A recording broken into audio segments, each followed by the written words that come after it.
It's day 2 of my button backsplash. This is what roughly 2.5 bags of buttons looks like, along with a huge container of small buttons I'm not going to use, or these ones which are wonky, or these ones which are too thick. My 9-year-old daughter has been helping with this, and she's actually been doing a really good job, but I have to show you her little corner.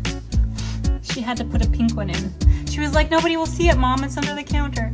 And that's great memory. I'm happy to let her do that. I used muscle bound to hold the buttons up, and then I've put sheets vertically. That way I can keep it covered until I get to the buttons. I probably have one more day of painting and laying out the buttons, which do take quite some time, because you have to take each button and make sure you place it somewhere where there's not another button of the same color. If you decide that you also want to do button backsplash, pick 7 colors. Totally by fluke, I picked 7, and it turns out that's the perfect number so that no same color buttons touch each other.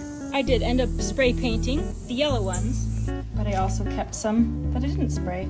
I've got 2 bags left, which I'm hoping will be enough to finish here, and then if I have enough, I'm gonna do some up there too. So far, I am really happy with how this is turning out. Follow my page to see the final result.